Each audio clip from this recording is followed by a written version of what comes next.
If you like to talk about combat sports and you want to join the discussion, click the subscribe button below and the bell notification icon next to it and join Knucklehead Nation. What's going on, Knuckleheads? Welcome to the Keep It Clean podcast. I'm your host of FightersRep with another episode where we keep it clean in the fight game. And today, we're going to be talking about Mike Tyson's comeback fight. This is something that's big in the fight media, especially as of late.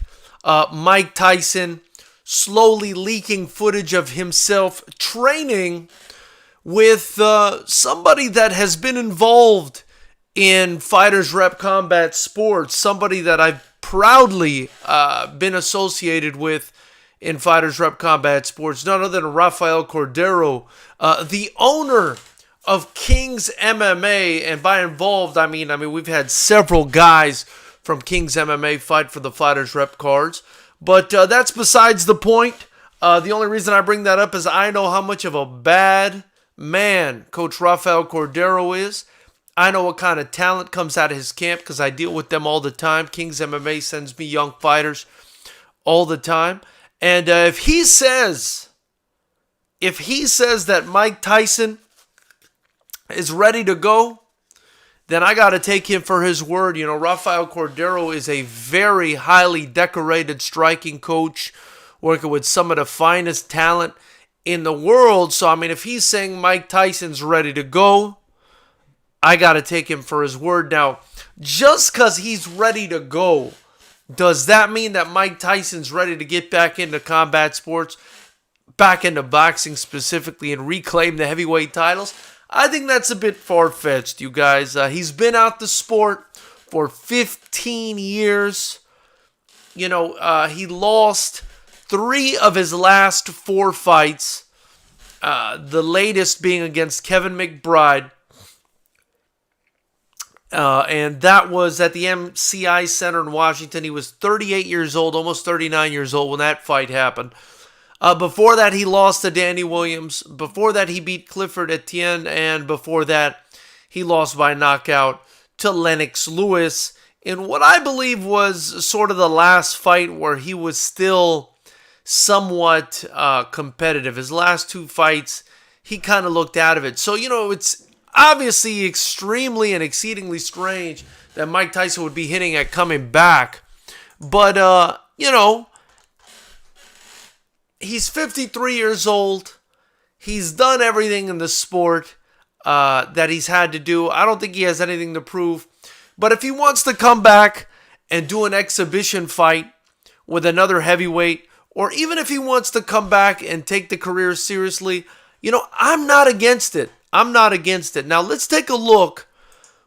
Let's take a look at who he would be fighting against so far. And so far, or at least, you know, who we think he'd be fighting against. And so far, the first names that have kind of been put out there in the rumor mill, and the biggest names, besides Danny Williams, who we mentioned earlier, who's a guy that beat Tyson, and that'd be a fight that Tyson could potentially avenge, is Evander Holyfield and Shannon Briggs. Both guys have hinted at fighting the former heavyweight champion and Iron Mike Tyson,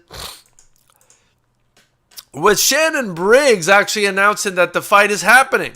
So, I mean, I don't know if I believe Shannon Briggs right now 100% that this fight's going to happen. But it looks like the 2 leading options, for right now, the 2 leading options are Shannon Briggs and Evander Holyfield. And I feel like Danny Williams isn't a bad option either, because I think he's still fighting. I think Danny Williams might still be fighting and or have fought recently. You know, let's take a look at Danny Williams. Danny Williams won by TKO back on November 30th of last year. So Danny Williams is still active despite being 46 years old. But, the difference between 46 and 53 is probably pretty big. And especially for Tyson, again, a guy who hasn't really fought in 15 years. I mean, he looks good on the pads. Don't get me wrong. He looks good in these videos that are being leaked. But there's so much more to you casual fans, especially, to understand. There's so much more to being able to fight at that age and come back after what he's done and after the punishment he's taken. There's so much more to it than just looking good on the pads. There's, endurance to take into consideration. There's injuries that we may not know about. There's all kinds of things. There's all kinds of things to consider for Tyson before getting back in there. Especially if it's going to be against a Danny Williams who's still relatively active, Evander Holyfield, or Shannon Briggs. And I'm going to be honest with you guys. I'm just going to be honest with you guys. These are not good fights for Mike Tyson. These are not good fights for Mike Tyson. The best fight for Mike Tyson out of the bunch is probably Danny Williams, despite the fact that he is the most recently active. I think he would be the best fight because the quality of heavyweights that Danny Williams has fought has been relatively low. He hasn't fought, killers by any means. And he's had a decent career, but he hasn't had the career that a guy like Evander Holyfield or Shannon Briggs have, who, even though they've been out the game too, Evander Holyfield since 2011, and Shannon Briggs since just 2016, even though they've been out the game, they haven't been out the game so long and haven't been so detached from the game. And when you compound that with the fact that both of the guys are former heavyweight champions of the world, you start to say to yourself, these are not good fights for Mike Tyson to take, especially if you look at Evander Holyfield, right? I mean, his last fight was back in 2011, and it was a loss. But as recently as his fight against Nikolai Valuev, which was in 2008, and I know it's not that recent, it's 12 years ago, but still, he was 47 years old at the time. Or 46, he was challenging for the WBA title in that fight. And before it, Sultan Ibragimov, when he was 44 years old, he was challenging for the WBO heavyweight title at that time. And I'm talking about Evander Holyfield. So Evander Holyfield is a guy who aged well in the heavyweight division, I think because of his toughness and his fundamentals. He was able to age well and remain competitive. He was able to remain competitive even in the fights that he lost. Evander Holyfield was able to remain competitive even until basically the very end of his career. Evander Holyfield was still in the fights. As far as Shannon Briggs goes, on the other hand, you're talking about a guy in Shannon Briggs who won 9 in a row before retiring. And again, he wasn't fighting killers by any means, but he won 9 in a row, and his only loss before that 9-fight win streak was in 2010 against the great Vitaly Klitschko for a WBC heavyweight title. Shannon Briggs is the guy that's, he's in every boxing event and controversy, and he stays close to the sport, and he stays in shape. Whether he's, doing it fairly or not, or whatever you think of the guy, he's in shape. And, Evander Holyfield is also in pretty good shape based on the background footage that I've seen of him from a lot of these boxing blogs and channels. So for Mike Tyson, who's going to have a massive size and reach disadvantage against either Evander Holyfield or Shannon Briggs, combined with the fact that he hasn't fought in 15 years compared to Holyfield, who just fought, in 2011, and Briggs, who fought as recently as 2016, it's a huge disadvantage for Mike Tyson, at least in my opinion. Let's see what's going on in here in the chat. By the way, guys, if you're joining us for the first time, hit the subscribe button, the bell notification icon next to it. Join Knucklehead Nation. Appreciate you guys being on here. Get you a Fighters Rep shirt in the links below if you want to continue to support the channel and the promotion, and you could donate to the Super Chat. Fight Life Nation says, no, stop it. Please, no. The man is 53 and was done 20 years ago. He even said boxing puts his mind in a dark place. I have no interest in seeing Mike box again, even for charity. I say this as a fan. He seems to really have his life on track with his weed resort and podcasts and one-man show. There's no need for it. I hope he decides not to do it. RGN in the Granite says, what's poppin', my friend? What's poppin', OG? How you doing, brother? He says, Tyson is cleaned up. He's a changed man and never lost his speed or power. His cardio is great now. That's really what his problem was. And Don King might have a point there, RGN in the Granite. Fight Life Nation says, realistically, what is in it for Mike? He obviously wouldn't be trying to fight a contender. I think a fight against Holyfield would be a freak show. What's up, champ? What's up, champ? Shannon laughing my ass off, says the OG. Well, look, what's in it for Mike? Well, what's in it for Mike is a whole lot of money and a guy who would be competing for the love of competing. And you know, if Mike Tyson's going to be back for a comeback fight, that is going to be a huge draw, a huge ordeal, and the promoter's going to pay a lot of money. I think Mike Tyson will at the very least, I couldn't see Mike Tyson making less than $1 million in a comeback fight. I really couldn't. At least, at the very least, at the bare minimum, I would see Tyson making a few $1 million in a comeback fight, regardless of who it was against. Just because it's going to get so much attention, right? I mean, you look at these videos on Instagram, on YouTube, on Facebook, whatever.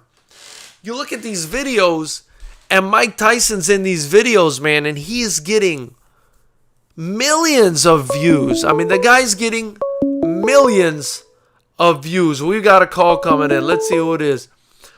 What's going on, Knucklehead? You're on the line. Who's this? Yeah, this is JMS. Who is it now? JMS. Gimeth? Yes. What's up, Gimeth? How are you, brother? I'm good. I mean, are you live, right? I'm live, brother. How you doing? I'm good, but yeah, I'm fine. What's going on, Gimeth? You wanted to talk about the fights? The Mike Tyson, yeah, I just want to make a comment about that. Yeah, tell me. What's going on, Gimeth? Oh, I don't think Mike Tyson should fight anymore. You know, I think he looks strong still, but I mean, with his age, yeah, I think he should be better as a coach, not anymore as a fighter. Yeah, I mean that makes a lot of sense, But if he could come back and make several $1 million, is there any hurt in him doing that? I think it's more about his safety. Yeah. Boxing is a lot of dangerous. I mean, these guys take little punches to the head, and I think he has a lot of money anyway. So I don't think what's the point? Yeah. I think he should retire. I mean, he can coach someone and make more money. Gimeth, man, I love it. Where are you calling me from? I'm calling from Texas. From Texas, very cool. And where are you from? I'm noticing an accent there. Yeah, I am originally from West Africa. Very nice. What part? From Togo. There's a country called Togo. Oh my goodness! Big shout out to Togo. I've watched the Africa Cup before, where I watched Togo compete, and they always do pretty good in soccer, don't they? Yeah, they do really well. But I think we have more. I mean, you have a lot of good players. I think we should be doing even better. Yeah, yeah. And you're a fight fan, obviously. I mean, I know in Ghana and certain places, boxing is a big sport. Is boxing big in Togo as well? No, I think it used to be back then, back in the days, but not anymore. I mean, right now the biggest sport that everybody loves to watch and play is soccer. Very cool. Yeah, I mean, that's much like the rest of the world for sure. Gimeth, where did you find us? Is this your first time on the channel? This is my first time. I've watched your show a number of times. Talking about Francis Ngannou and other fighters. So I love that guy. I love that guy. Yes, yeah. So I subscribed to your channel, just watching out for other live shows. So I just came across this one, so I just wanted to make my contribution. I love it, brother. And do you compete at all? I practice judo, but I've been to one competition, but I don't really compete that much. Got you. So here's the final question I'm gonna ask you, Gimeth. These guys are prize fighters. These guys are prize fighters. At the end of the day, they're fighting for a prize. They're fighting to make money. If you are Mike Tyson or his manager, and Eddie Hearn offers you $10 million to come back and fight an Australian rugby player like they were talking about, is that a fight you take? I won't think about it. As long as the fight doesn't pose a lot of threat to my to his safety, I think maybe just coming back for one fight, one big fight, money fight. Yeah. I think it should be good as long as he's not fighting anyone who is really strong, like an elite fighter. Yeah. He can come back and just play around, make some money, and go back. I agree with that. Gimeth, man, I really appreciate the calls. Is there anyone you want to shout out? Anything you want to say before we let you go, brother? No, I just want to congratulate you for keeping up with this show and keeping us entertained, keeping us talking about the big things going on, and hopefully Yeah, man, thank you. That means a lot, and I hope to continue promoting fights as soon as this pandemic is over and give you guys some more stuff to watch. That'd be so good. Thank you, brother. Hey, I really appreciate you calling in, man. Thank you. Thank you so much. Have a good one, man. Very cool phone call we just got there from Gimeth, man. Thank you so much for calling in. This is an exciting new feature, allowing people to call in, and so I'm always excited to hear from new people when they call into the show. But yeah, I mean, I think when people flash that kind of money at you, it's very hard to say no. I just don't see a situation where Mike Tyson is going to make less than a couple $1 million if he comes back for a fight. And, we all know about Mike Tyson's troubled past. We know that, at some point in his career, he had completely blown his money. So would he succumb to an offer like that? What's going on, Knucklehead? You're on the line. Who's this? Shannon the Canyon Brace. What do you think? What's going on, champ? Kevin from Chicago. What up, brother? Oh, man, nothing much. Back on the Mike Tyson topic. Oh, man, I don't know what to say about this. Kevin, Shannon the Cannon Briggs, Kevin, is not a good. That's not. Let me tell you, man. That's a rough customer. A bad fight for Mike Tyson, and let me tell you why. He's at least 6'4". He's got an 80-inch reach. He's coming off 9 wins in a row. He's 48 years old with a fucking 6-pack, jacked. I don't think that's the guy. What do you think, brother? Not to mention, I don't think he could pass a drug test. I don't think that'd be an issue, though. That reminds me of one of my favorite lyrics from when I used to listen to 3 6 Mafia. When Lord Infamous was around, I used to love 3 6 Mafia. I don't know if you guys even know who that is. But 3 6 Mafia. Yeah, but Lord Infamous one time put out a lyric. He said if he took a piss test, he'd pee right through the cup with all the damn chemicals he's got in him. So I thought that was a funny little lyric. But yeah, I mean, who do you think if he comes back? he would fight. I mean, because Evander Holyfield's saying they're in talks. Shannon Briggs is, basically confirming that the fight is set. What do you think is a good comeback fight? I definitely think to maximize it, you have to be one of these big-time legends. And a Evander Holyfield type, a Briggs type, Shannon Briggs. I don't even know. One of the old-time legends. I'm sure they could pull someone out. Yeah. For a cash grab. It could. Someone said some rugby player. Who did he say? Daniel Williams or something like that? Is that his name? Yeah, I heard about the Australian rugby player. That's kind of why I brought him up. At least I believe he was an Australian rugby player. But I'm not exactly sure. I wasn't exactly sure his name. But yeah, I mean, that's what I was hearing too. And I think that would make a lot of sense for Tyson, especially if the kid is famous. At least give him like, a tune-up fight, which he's going to need at 53 years old. But like you're saying, it's not going to be as attractive unless he gets, I think, another old legend in the ring. Oh, they would really do some big numbers if it was like a Evander Holyfield. They could run some promos of the old times. I think it would still do good if he wants to just set up a win for Tyson, just to have him the A-side type, where just come out and make him look real good against a young man. It would, I could see him doing that, but I would love to see an old-time legend versus legend. That would make more sense to me. That'd be a lot of fun. Would you prefer Evander Holyfield, Shannon Briggs?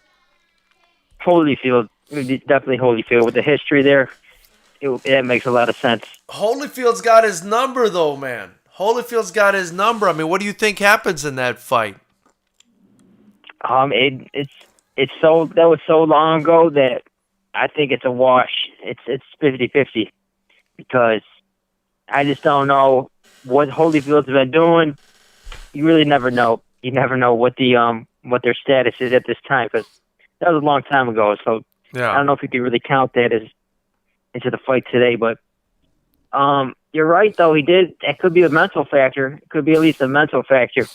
Oh, man, he really, I mean, I think if anybody took away Mike Tyson's aura of invincibility, it was Evander Holyfield. Because, before that, his only loss was against Buster Douglas. But, I felt like there were a lot of potential excuses for that Buster Douglas loss that, one could sort of lean against. In excusing Tyson for that loss. Maybe it was a fluke punch. I remember watching it as a kid being like, oh man, he was trying to pick up his mouthpiece. They didn't give him enough time. All kinds of excuses. But the Holyfield thing, I mean, it was 2 fights. He got beat up both times. I think that would be very interesting. Although I still think Holyfield would beat him. Yeah, I probably tend to agree. Can't count out Holyfield. Can't count out Tyson, though. Yeah. But I'm curious, though, are they doing USADA testing? Because that's the game changer. Because Joe Rogan's done something like that. Have him fight, but no drug testing. Because I think that's a big question mark. Do you think Mike Tyson is clean right now? Do you think he's on any type of TRT supplements? Any Man, I don't know. I mean, I think horse meat. I think Tyson does a lot of drugs. Definitely, I think he does weed. I think he does the toad, which is DMT. I don't know what else he does that might show up in his system. And good for him. I mean, if he's doing it and he's healthy and he's in a better place mentally, as long as it's controlled, I don't mind. But I don't know how that would affect any sort of testing for a fight. That said, being a promoter, what I can tell you is that the fight can just happen on Native American land, on the reservation, at which point it doesn't matter what you're taking. You know what I mean? That's why a lot of promoters do their fights at these casinos on native land, because they have their own sort of laws in place. They're their own jurisdiction. And these promoters can get away with whatever they want to get away with, whether it's drug testing, no drug testing, whatever. You know what I mean? Yeah, that's a whole nother topic for a whole nother show. Break it off. Native American own jurisdiction. That's wild. You know, that's what the UFC. I mean, when the UFC was looking at Tachi Palace, right before ESPN called the show off.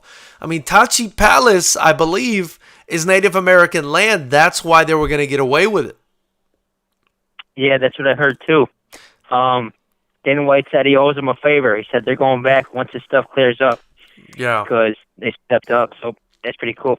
Hey, before I get out of here, what's up, I missed the show about the Conor McGregor topic. I had to touch on real quick because you know what I didn't even think about was Dustin Poirier if he beats Conor, because like that thought didn't even cross my mind, because if Dustin Poirier beats Conor, he already lost to Khabib. That makes no sense. So I like your idea with Dan Hooker having a fresh contender. If he happens to beat Conor, he can step up and fight Khabib. Even though I don't think he stands a chance, you got to give a new shot to a new contender. So that's a good point. That probably makes the most sense with the ranking standpoint. I think so. You know, in those rankings, man, they'll let them get away with that. I mean, they can always just use that as leverage, right? If somebody says, well, why don't you give this guy the fight? They can always say, well, look at our rankings. You know what I mean? It gives it more legitimacy. It allows them to make, you know, the fights they want to make, I think. And you know, Nate Diaz, again, the reason why I took issue with Ariel Helwani saying Nate Diaz is going to be the next opponent is because he's not even there. He's not even in the top 15. Why would you, as Conor McGregor, with all the leverage and power you got, take on a guy that's not even ranked? You know, he's not going to put you in a position to I mean, at least I don't think he puts him in a legitimate position to fight for a title. If he beats Dan Hooker or he beats Dustin Poirier, then he's got to get the next title shot since Ferguson's hurt and since Gaethje should be getting the most immediate title shot. You know what I mean? Yep, because I think they're doing Poirier versus Hooker. That's what I think they're trying to set up. So, and that's a badass fucking fight too, man. That's a badass fight. That's a real bad fight, definitely. So what do you think they would do if Hooker and Poirier matched up? What do you think they do with Conor then? Have him wait? Shit, man. I don't think he wants to wait. I think he wants to be busy. I mean, maybe they give him Felder. I don't know. Maybe they give him someone lower on the list. Maybe they give him, you know, I heard Habib's dad came out of a coma today. I don't know if you guys heard that. I heard he was in a coma. I guess it was related to this whole coronavirus. He was in a hospital in Moscow. Now he's out the coma. But, you know, he might have to care for his dad. Who knows if he can't fight? Maybe they give Conor Gaethje. You know what I mean? Yeah, that's true. Didn't think about that. They might squeeze that in. I mean, maybe Habib, who would have otherwise been ready to fight, is now going to take some time off to be with his dad, and he's not going to get, you know, he's not going to get right back in there. If that's the case, then I do think that Conor would probably end up getting Gaethje if Hooker and Poirier are going to fight each other. But Nate Diaz, you see what I'm saying though? The Nate Diaz thing. I mean, it's possible. Yeah, it's possible. With the Nate Diaz thing, my thing with the Nate Diaz thing is, it's Conor McGregor. If he loses to Nate Diaz now, it's over. Like he lost to a guy who he hasn't been winning. He just lost to Masvidal. He hasn't won in a little bit. He's not ranked. We had that fight against Pettis, but I just feel like Nate Diaz should be a last resort after he loses to one of these top contenders. If he loses to like Poirier or Hooker, he can fall back on Nate Diaz. Yeah. Because if he goes in there and loses to Nate Diaz, that's it. He's SOL. The aura is gone. Yeah, big time. Big time. All right, man. I'll leave you to it, though. Now you're taking my call. Hey, Kevin. Appreciate you, man. Have a good one. Kevin from Chicago, that's our boy. We love getting him to call in. Knows what he's talking about, and he brings up some good, some good questions. You know that may help us to clarify what's going on this Conor McGregor front. But let's get back to the chat here, real quick. Fight Life Nation said, realistically, what's in it for Mike? He obviously wouldn't be trying to fight a contender. We addressed that already. I mean, money. These guys are prize fighters. RGN's says, bigger than anyone now and in shape mentally too. I think referring to Shannon the Cannon.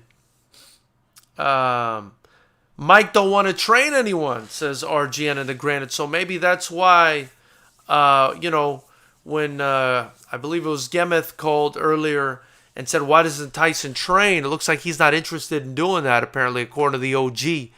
Fight Life Nation says, okay, I have a fun name for the sake of the topic. Roy Jones Jr. He's only a couple years younger. Yeah, but man, that's a big ass, man. Roy Jones is still kind of semi-active, you know what I mean? I still feel like Roy Jones can fight his ass off, man, but I don't know. Maybe because he's, not a real heavyweight, even though he won a title at heavyweight. But Roy Jones is a tough ask, man. I think he's a tough ask for anybody, even at his age now. RGN's in the Granite says, Mike Tyson, Marvin Hagler, Ali, Jack Dempsey, my favorite fighters ever in boxing. Huge boxing fan. 3-6 Mafia. Holmes or Spinks, they're friends. Real Deal and Tyson are good friends. He was on Hot Boxing recently. Tyson goes to Holyfield's kids fight. That's pretty dope. And RGN says just Kush and Toad. So I guess that's the only thing that Mike Tyson's doing right now is Kush and Toad. Mahilo in the chat. What up, my brother? He says, what's up, my friend? Nice, another session. Mahilo. Monday, Wednesday, and Friday, 7 p.m. Pacific. Immediately after all the big fights, we do this. And then even the days in between. Yesterday, I even went live. Some days in between we'll go live. I'm thinking Friday, we'll do an interview with a fighter.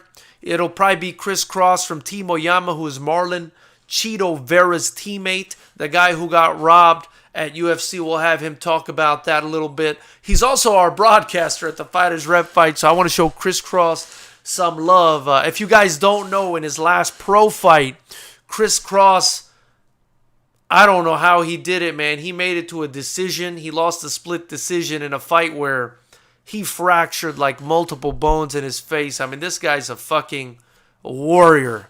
So you're going to definitely want to hear what he has to say come Friday. And he's also really funny and an articulate guy, a great broadcaster. I think you guys will see as FightersRep continues to grow, we'll take him with us, and he'll always be our broadcaster, along with Blake Bulletproof Troop, who we're going to have to get on the show soon as well. Very entertaining guys. RGN in the Granite says, no booze or yow in 2.5 years or yayo in 2.5 years for Mike. Toad changed his life. Man, that Toad is intriguing, RGN. What an intriguing drug that is, my brother. He says, have fights at Tyson Ranch. Can you imagine that? Everybody high as hell watching the fight. Mahalo says, Tyson has evolved so much as a person, emotionally and mentally. He himself said the best thing he did was to destroy his ego and to realize he serves a purpose in the universe. Very well put, Mahalo. He says also, unfortunately, the news is that Habib's father's in an induced coma again. Oh, shit. Gaethje versus Habib in September might not be assured. Might become Conor after all against Gaethje. You see that shit? Damn. RGN's in the Granite says, agreed, Mahalo on Tyson. Neil the Security says, what's up, player? What's up, Neil the Security? Appreciate you being on here, brother. Raw Dog says, Mike takes a lot of meds that keep him real calm. You know what meds keep you calm too? Hitting those mitts, man, and doing some sparring. My goodness, how much I miss it. I got to give a shout out real quick to my gym, CMMA, California Mixed Martial Arts. They actually just opened back up. They're not worried about what the government thinks about it. They opened back up. A boxing class started yesterday. Man, I really thought about going in, but they've got this whole procedure, and my wife's a little bit freaking out about the whole thing. Let's see who we got on the chat. I think this is the OG. What's going on, brother? You're on the chat. Who's this? Bobby Nizzle. What's happening, brother? Oh, shit. The OG. What's going on, Bobby Nizzle? How you doing, my friend? I'm doing good, man. I'd love to hear from you, brother. What's going on? No question, buddy. Mike Tyson, I think Spinks or Holmes would be a good fight for him because I don't think he talks to them guys at all, and he wrecked them. Yeah. He wrecked both of them. And not only that, that would be, I think they would want to fight too. You know what I mean? For a certain, for the right money, like you said, for the right money. Yeah, yeah. No, I think it would be a money thing. He said charity, though. He said charity, Tyson. yeah. I really don't think he needs the money right now, honestly. He's got a 400-acre ranch. They have concerts there. He's doing really good. Good. You never watch hot boxing? I've watched it. And you know what my favorite episode is right now, OG? What's that? The one where he had Francis on there. Oh, he's a nice kid. What a nice kid he is. Oh, his story being homeless and everything. You know what? People complain and bitch these days. Go into that kid's shoes and look what he made of himself. You know what I mean? There is no can't. Yeah. No, it's just amazing show. I love that show. So you think Spinks or Holmes would be a good fight? Yeah, because he's friends with Lewis was on Hot Boxing recently, and he was on FaceTime with him recently too online. They're friends. All those guys are friends. Holyfield's friends with Tyson. Tyson goes to all Holyfield's kids' fights, every one of them. That's dope. So they've been friends for years, and Tyson hasn't done coke or booze in 2.5 years since he smoked the toad, and started the podcast with Evan Britton, the ex-football player. Yeah. That guy, he has a lot of good people around him. OG. There's no scumbags around him no more. I love it. OG, what do you think of that toad, man? I want to go there and smoke it, to be honest with you. I got an ego problem. 49 years old, I still got a fucking ego. I'm out there training like a savage. 5 days a week. I just can't stop for 14 straight months. I haven't stopped. You're a madman, brother, but I love it. I love it. Yeah, it's more for mental reasons, training, you know what I mean? Just to feel good, sharper, business-wise, it just makes you feel, it's a natural high. Yeah, I mean, we were just saying that. There's nothing to kind of bring you down. It's discipline. Yeah. There's discipline. Nothing to make you feel good like hitting some mitts or sparring with somebody. Hitting the bag, hitting the mitts, hitting the motion bag, the speed bag. Oh my God, I love it so much. I actually miss it. I got the heavy bag, but I don't got all the other thing. I have to go to the boxing gyms for that. None of them are open. I hear they're opening up soon. Yeah, man. My gym opened up. But the wifey is kind of tripping about me trying to head out there. We got... I get it. We got her parents. They got underlying conditions and shit, so she's still worried. But I think, I think tomorrow I could probably convince her to head over there. You know what I mean? Yeah, it's all about protecting the older people and the younger people. But you know what? Look at the odds. You're a smart guy, George. I know you're a lawyer. You're a smart guy. So... listen to the scientists and the physicists. Don't listen to the news. Yeah. No, I don't fuck with the news. I hate the fucking news, man. I'm serious. I'm just being honest. You're a smart guy. Don't listen to that stuff. That stuff will just make you. It'll make you. It's all negative every day. Even before the virus, the news is negative. For sure. I mean, their whole job is to manufacture consent anyway. That's what their job is. So. Yeah, see, I'm a brutally honest person, so it drives me nuts when I got to listen to these. It's like, read between the lines type thing, read between the lies. Yeah. You shouldn't have to do that. That's why I like YouTube so much, because everyone's so brutally honest. For sure, you know what man. I mean? For sure. For the most part. Yeah. I mean, unfortunately, though, I feel like a lot of the boxing channels are full of shit. Some of them are good. But a lot of them are full of shit, George, that's why I like your channel. Thank you, Believe me. Thank you. Trust me. I'm not. That's one of the reasons. I'm not beholden to anybody, OG. I'm not trying to sell a narrative. No, I'm you're not trying to not. sell You're a not. narrative. You know, you're just being brutally honest, and Yeah, that's man. brutally honest sells. It does. Thank you, my brother. I hope it continues to do so. I wanted to ask Listen, I'm you. gonna buy a couple shirts at the beginning of the month, beginning of June. I'm taking my real estate test. I just did the 40-hour in Mass here, so I'm taking the test, and that costs a lot of money once I pass it. You're going to So kill that shit, OG. Yeah, no problem. It's a transition period in my life. That's all. I have disability, all that stuff. I never wanted it, but they forced it on me. My specialist, they would have went to war with me about 9 years ago, so I just took it. It pays my bills, takes care of my wife and kids. So that's all that matters to me. But I still gotta go out there and do something else because, I was building water tunnels for 17 years. So, and even before that, working as a young kid. So I've worked my whole life. It's just I want to go back to work. For sure, So I figure real estate. OG, who wins if Tyson gets back in there with Evander Holyfield and Shannon Briggs? Do you think those are smart fights? I don't think Tyson would want to hurt Holyfield, but I think Tyson. I know he would beat. I know he'd be. He would beat. What's up, champ? Shannon Briggs. I know he'd beat it. Well, didn't he beat him? He beat him before Tyson, didn't he? I don't think they ever. Maybe I'm wrong. I didn't think they ever fought. I'm not positive either on that. No, that's one I'm not positive on. But I know I'm positive on one thing. Mike Tyson has retired more fighters than any other heavyweight champ ever. Well, that's true. There you go. That's brutally honest.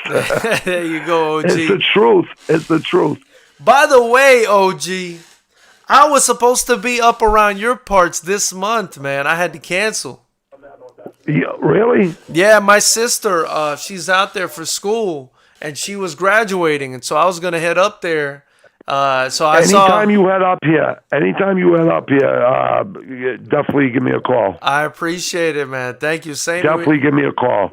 We'll get together and go to a fight. I'll bring you to some good boxing gyms in Dorchester. Maybe you can interview some people in there. You know what I mean? That'd be badass, man. That'd be badass. No question. Like I have no pride. I could definitely make that happen for you. I love it, man. I would love that. I would love to meet you in person, anyways. For sure. Hey, we're out here in LA, man. When you're ready. Trust me, I'm going back to Cali one of these days. 3 years from now, once my son's done with high school, my daughter's 25, my son's 15. Once my son's done, maybe 3-4 years from now, maybe looking at Northern Cali. OG, do me a favor. If you have any of your music online besides the I have all my stuff's all my videos under Bobby Nizzle. Link me to it. Link me to it. Ones. Link me to it on YouTube. You want me to link you to it? Yeah, I love the Pack a Lunch Jam. I love that one. Oh yeah, okay. I sang it in that video. I got that one. There's like 25 plus tracks on YouTube from my first and second album. Send it, man. Send it. I want to hear it. And link it in after this video's done too. Link it in the comments so people can go check out your stuff, man. No question. I'm working on a third album now. I just don't know exactly when. Maybe this month coming up. I love that shit, man. That shit is real. I like it. Yeah, I'm a music connoisseur, so it's only right that I do it. You know what I mean? For sure, OG, man. Appreciate you, bro. Appreciate you too, George. Anything you want to say before we let you go here? No, just RGN's in the Granite on YouTube. I'm on Monday through Friday. I put up skits and everything, and eventually it'll be a podcast. That's why I want to talk to you about on the phone and stuff. That's why I was calling you. Yeah, hit me up after. We'll talk about that soon. Maybe we'll do one night a week or something. You know what I mean? We'll figure something out. Yeah, hit me up afterwards. Hit me up. Absolutely. All right, OG. Have a good one, man. All right, brother. That's RGN's in the Granite. Our real OG from out there in Massachusetts, man, holding it down. Very cool cat, man. Very cool cat. I love his music. Guy's overcome a lot. Guy who's turned his life around for the better for sure. A guy who can teach us younger, slightly younger guys a whole lot. Let me see what's going on in here. He said Lennox was on the Hot Boxer recently too. They're all friends now. Tyson's retired more fighters than any heavyweight in his prime. Forget about it. Raw Dog says probably lithium. Neil the Security says Tyson versus Lennox. Man, I think Lennox is just too big, man. Lennox is just too big. Mahilo Mikkel with another donation says, you know how it rolls. Support. Mahilo, man, much appreciated. Thank you so much, brother. Again, anything you guys send us gets reinvested right back into the promotion. I really want you guys to feel that this channel is your forum to talk about combat sports. But at the same time, this channel is your forum to build your own combat sports promotion. Any ideas you guys have, any donations you guys give, really, I want you guys to feel like this is your own crowd-funded promotion. If you go back and watch some of our fights and our documentaries, I think you guys will enjoy what you're going to see. We're the only kickboxing promotion in the whole state of California, which is the mecca of combat sports. We're the only one with its own pro license. So we're the only ones licensed to do pro fights. We do amateur as well because we're still trying to build up the young guys. And I think you guys will love it, man. I think you guys, if you go back to the channel, watch some of the fights, some of the highlights, I think you'd be impressed. So that's what I want for you guys. I want you guys not only to feel like this is a venue where you could say what you want, and we're going to respect your opinion. As long as you have respect for us, you'll get respect back. We'll always have respect for everybody unless they do something really stupid and shady.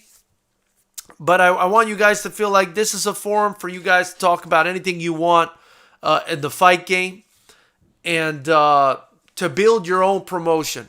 That's anti-corruption. That's what we're doing here.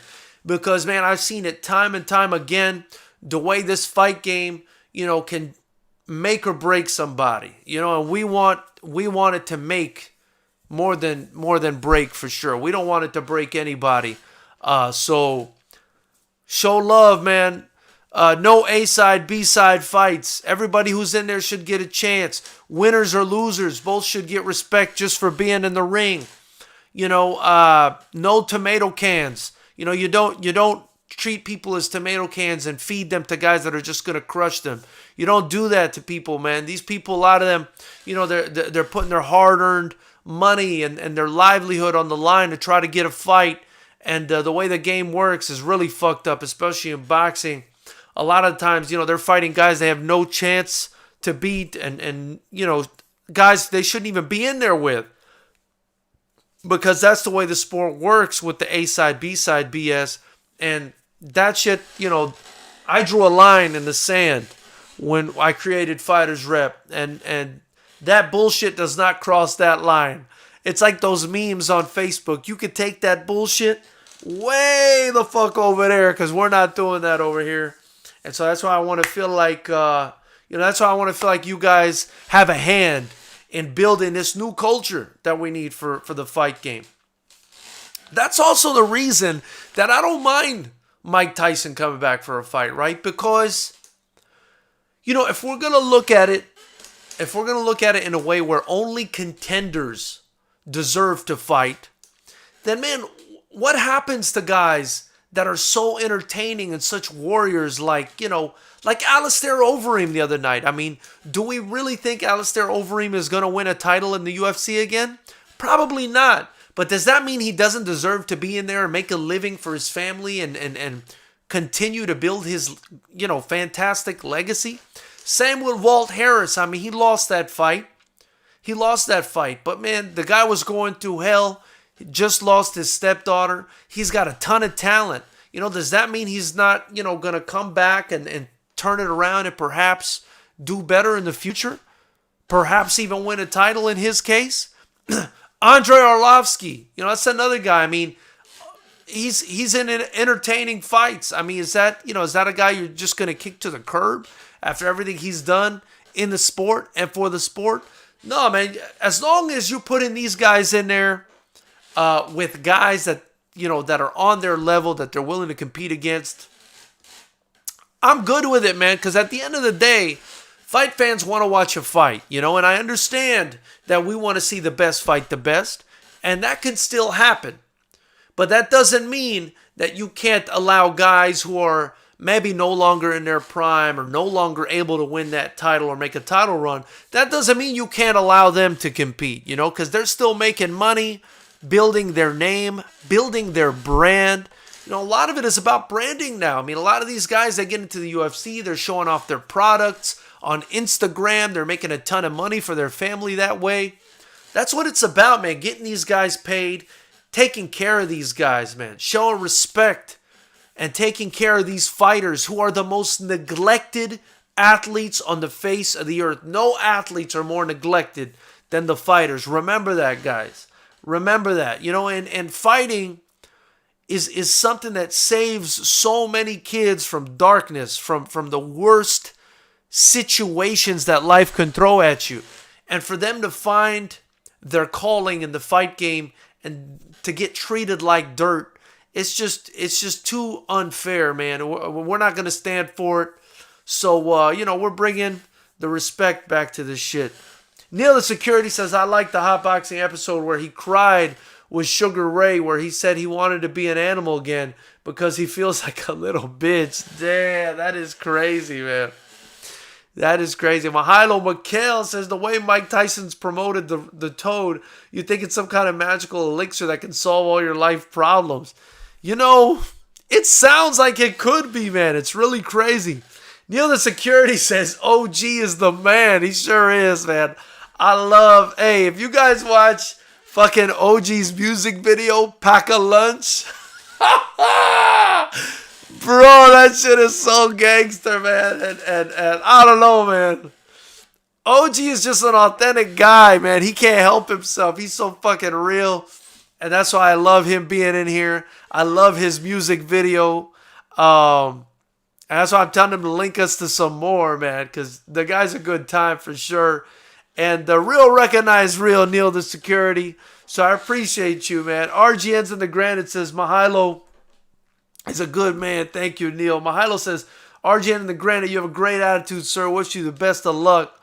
No problem, champ, says Neil the Security to the OG. Respect to FightersRep and all subscribers. Good people. Salute from Boston, West Quincy. Thank you all, George the man. FightersRep respect. Thank you, guys. Salute to each other.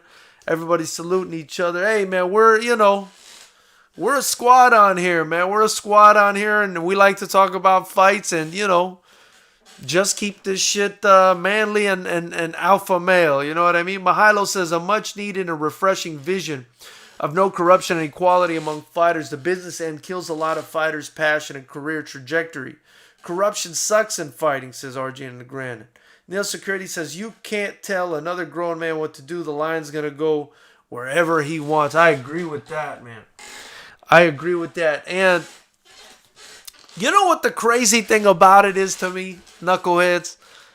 The craziest thing about it, man, is, there are other promotions in the region, right? I'm not going to name any names. But there are other promotions in the region. And I feel like they treat these sports, they treat these combat sports as a fucking money grab. Now, what do I mean? What do I mean by that? No photos. They won't hire a photographer to take pictures of these fighters to memorialize what they did. No video. We got a whole YouTube channel with almost every fight uploaded as an entire event and individually. We post the rounds daily on Facebook.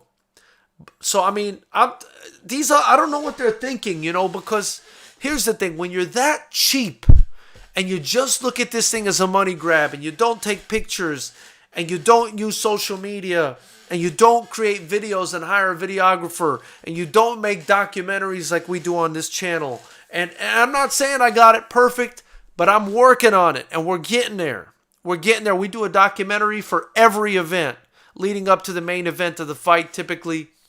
We video and live stream the entire event every time. Then afterwards, we edit and upload each fight individually. We even did like a slow motion type little highlight. We got more highlights coming from the last event.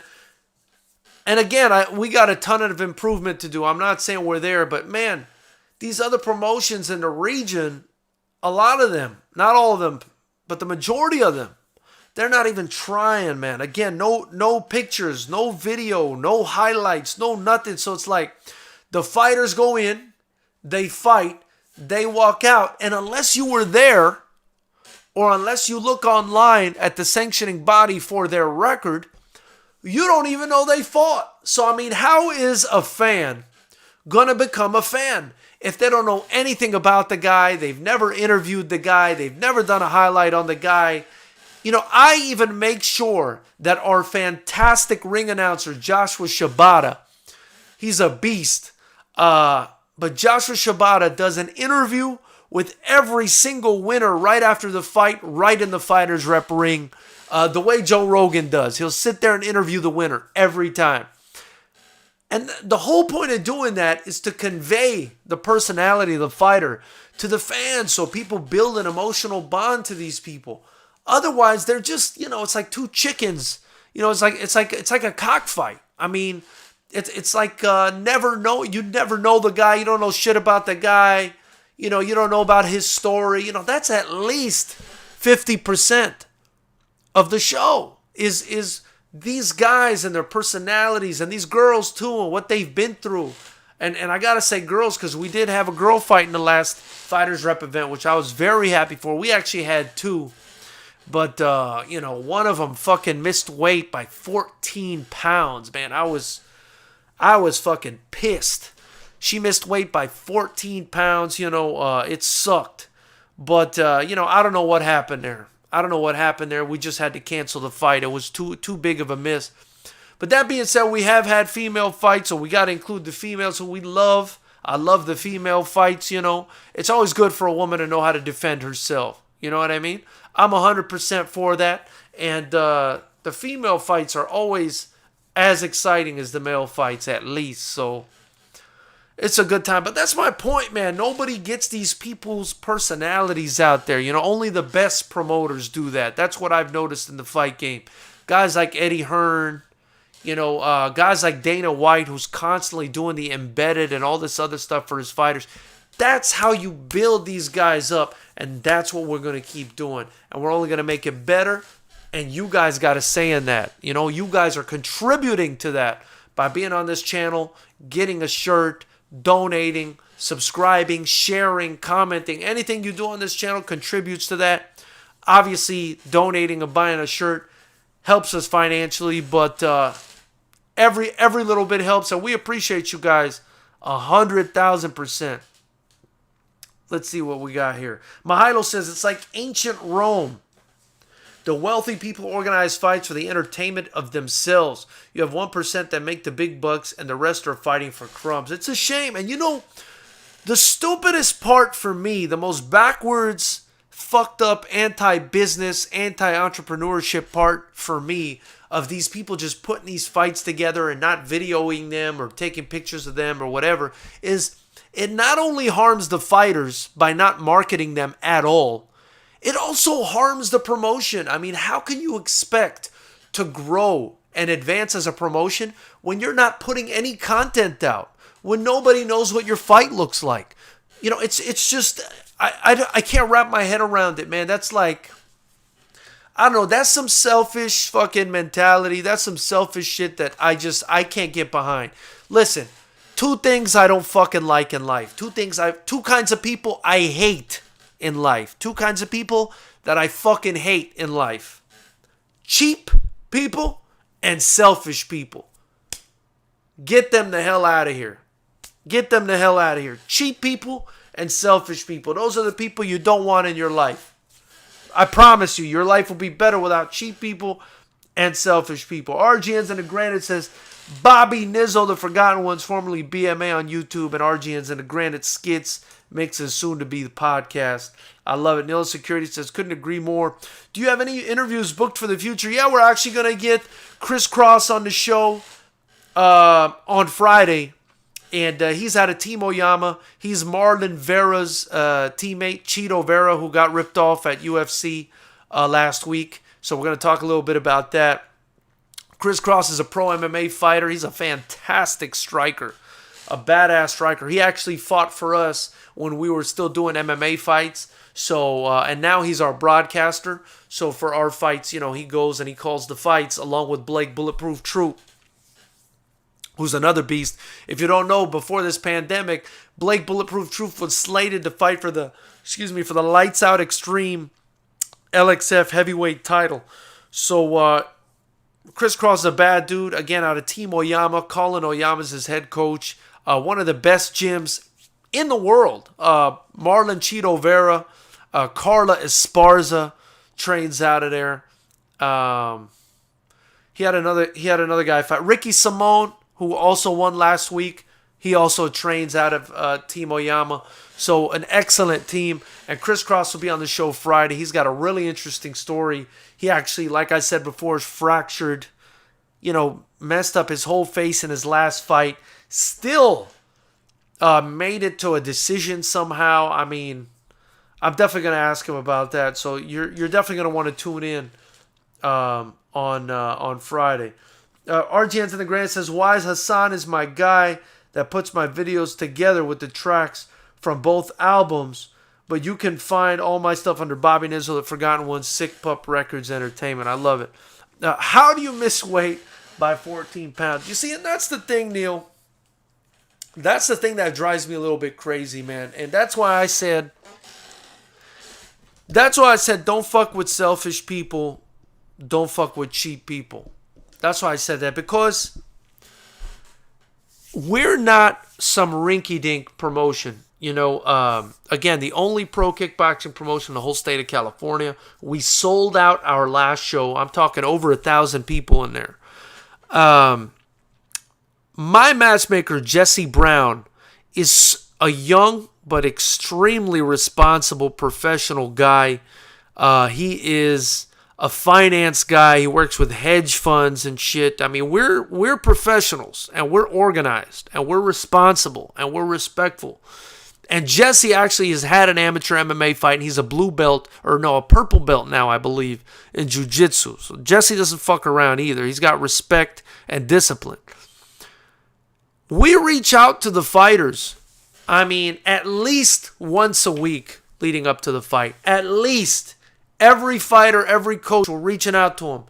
Make sure you're on weight. If you're not on weight, let us know. Make sure you got your contract signed. Make sure your medicals are done. Make sure you know where to show up for weigh-ins. Make sure you got your shin guards if you need them.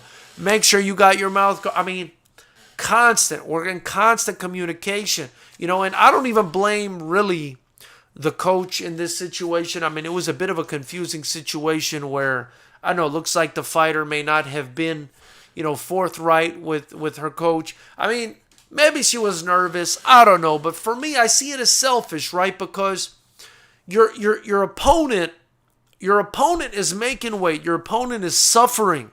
Your opponent is making weight, suffering, training, dieting, paying for all that shit, paying to work out, paying her coach, paying for that food, all that nutrition, paying all that bullshit. And then you get to weigh in. I mean, that's what killed me about this situation, Neil. We were at the weigh-in. Or it was the morning of the weigh-in. The weigh-in was, I think, at 11 a.m. And I get a call at like 10 that this person is 14 pounds or some shit like that overweight. I said to myself, oh, fuck. I said to myself, come on, man. Really? Like, we've been in touch with everybody. We've been in touch. You can't put this on us. But now the opponent is shit out of luck. That's the fucked up part. So I have a policy where there's no refunds, right? There's no refunds. And the way it works typically is the promoter, which is me, we give the fighters tickets to sell to their people, and we break them off. A lot of times we'll break them off a percentage. Actually, all the time. We break them off a percentage of whatever they sell. But if you sold a bunch of tickets and it's your fault that the fight didn't go through, we don't refund you. And we have a no refund policy, but I've refunded people before. I have. Because if it was something that was out of their control, I'll refund them. But typically I don't refund because if you're buying a ticket to the fight, you're buying a ticket for the whole fight, not just to watch this one person fight. That's not the way it works. The ticket is for the event. It's not for that one person, right? And B, if I start refunding people, man, with all the flakes in the fight game, I mean, you're going to be refunding left and right. And this situation where this person missed 14 pounds, I said, nah, man, I'm not refunding that money. No, I'm not refunding all that money. I did my part. Your opponent did her part. You didn't do your part. So, I'm not refunding that money to the people that were going to come watch you. They paid for the event. They got to, and you got to deal with them. I do give the fighter the opportunity to get refunds. I tell the fighter a lot of the time, look, here are your tickets. You can stand at the door and return people's money that don't want to show up. The people that do want to show up can still come inside, no problem, with their ticket.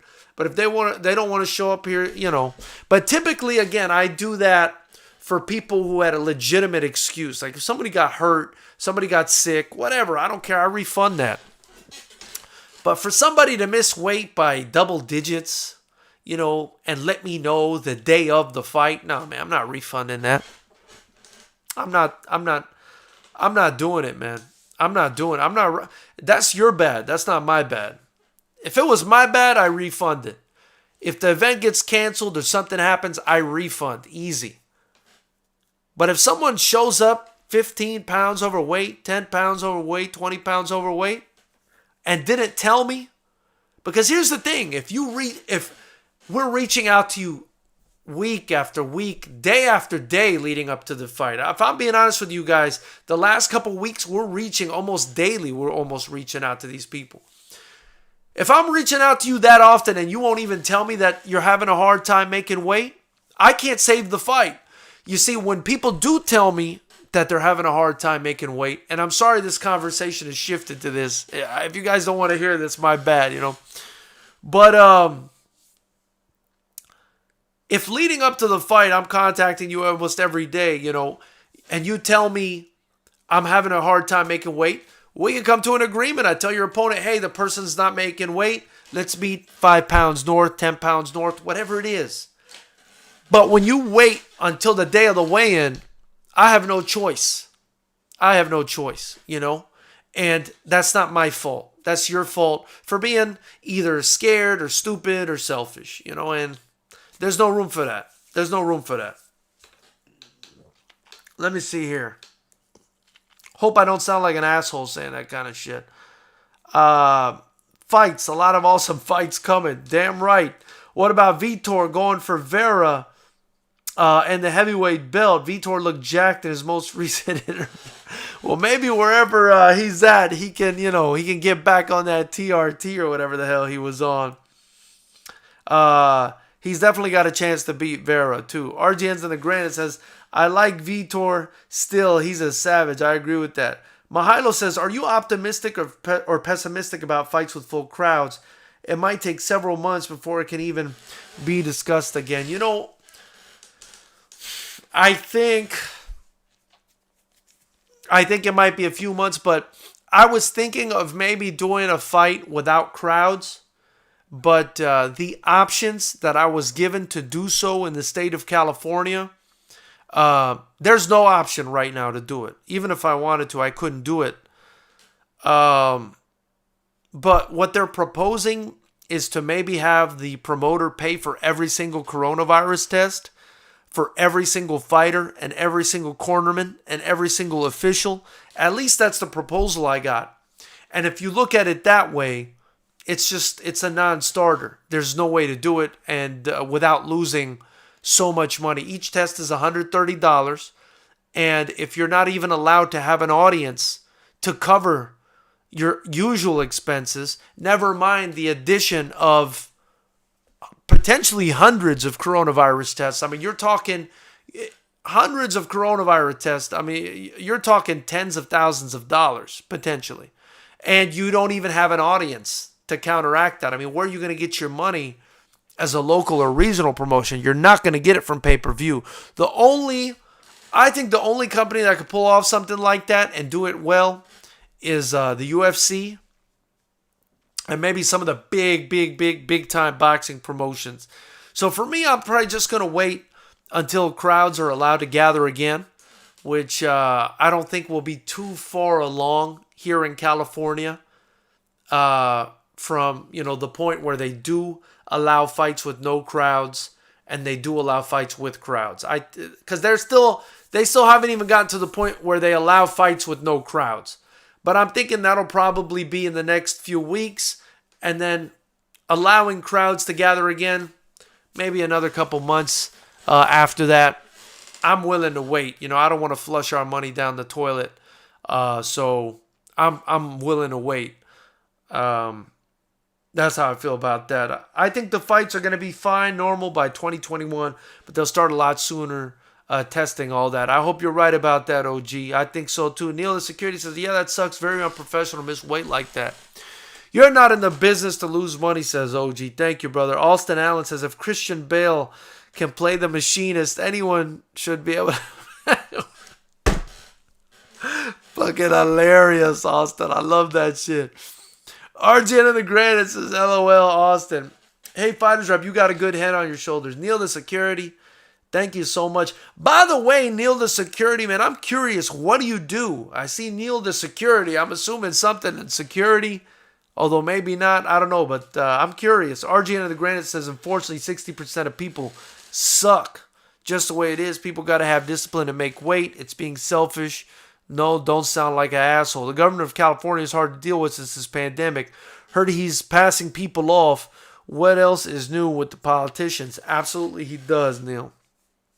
Neil Security says, after seeing how far they stick that cotton swab up their nostrils, I'll pass on the testing. Me too. Fuck that, man. They put that shit all the way in your nose like that? No fucking way. I'm not touching that fucking... Ugh, that was gross, bro. I watched Herb Dean do it, and he was all grimacing and shit. I was like, oh, man. No, thank you. I'll wait. I'll wait. And if I catch that shit, then I catch it. Fuck putting that swab in my nose. If I catch it, fuck it. I'll drink some lemon. I'll drink some hot tea with lemon and honey in it. And I'll be good, brother. I'll be good. Yeah, man. Yeah, OG brings up the governor of California, man. Not looking good, man. It's not looking good over here. I think he's getting a lot of pressure put on him to open businesses back up. I think a lot of businesses out here are going under, man. California is really expensive, you guys. Just to put it in perspective for you guys, in Los Angeles County, where I'm at, we've got almost 13 million people. I mean, we might be at 13 million people in Los Angeles County. I mean, that is a big fucking city, and it's densely populated. And there are businesses everywhere. They are everywhere.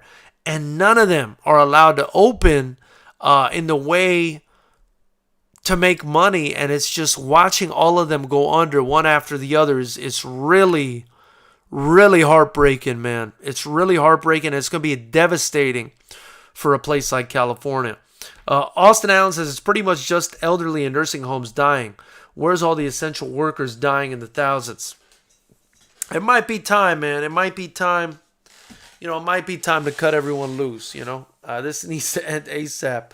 We need crowds, gyms, and fights. I'm dying to put some fights together, man. Again, I wish you guys would have seen the momentum we had at FightersRep 9. That was just at the end of February. It hasn't even been 3 months. It's crazy to me. Our biggest show ever. Fantastic fights. The amount of momentum we had, I mean, I felt like the following shows were just going to absolutely kill it, man. And, but we still got good news, man. We still got good news. I'll say this, and I'll say this to you guys because I look at you guys as people that are going to help me build this promotion and build this channel. I got some really nice phone calls and emails recently from an incredible potential player, let's say, in the fight game. I'll leave it at that. I think I'm going to be working with this company at some point, whoever they are, working with, not partnering. We're going to keep this shit independent. This is going to be our shit for as long as possible, maybe into perpetuity, unless, the only way I could see me partnering with someone on this is if it's like DAZN wants to put me on or something, then, maybe I'll think about it or some shit. But right now, I'd like to stay independent. But I got some great phone calls and emails recently, and I think you guys would be very excited, but I don't want to jinx it because I don't know if it's going to go through yet. I think it will, but we'll see, and you'll know. You'll know right away. You guys will be the first ones to know. Cheddar323 said, we in here, yo. Damn, Cheddar, what took you all night, man? I've been on here an hour and 15 minutes, brother. But I appreciate you joining. RGN's in the Granite says, Joe Rogan says he's being a little hypocritical, but he said it's not a lot of people, so it's going to be hard on a lot of people. I don't know, man. I think this virus is fucking shit up, man. I think it's fucking up the economy bad here. I think these businesses, a lot of them are closing down for good. We did raise close to $1,000 in our fundraiser, which ends today. You can still donate in the link in the description, but the fundraiser ends today, and I was able to raise $1,000 basically that I'm just going to give to some of the gyms in the area, some of the fight gyms in the area that are going to need it. So appreciate you guys, helping me out with that. Much love to you guys. I've been on here over an hour and 15 minutes now. And I gotta go, Knuckleheads. But I appreciate you guys. We'll do this again on Friday. Maybe tomorrow we'll do like a quick vlog or something while I'm outside, getting my walk or jog on or whatever. Maybe we'll do a quick vlog tomorrow and talk about something. But anyway, appreciate you guys, man. Until next time, I'm the Fighters Rep. You guys keep it clean. OG, put that music in there, brother. I appreciate you guys, man. Much love to you guys. Have a great one.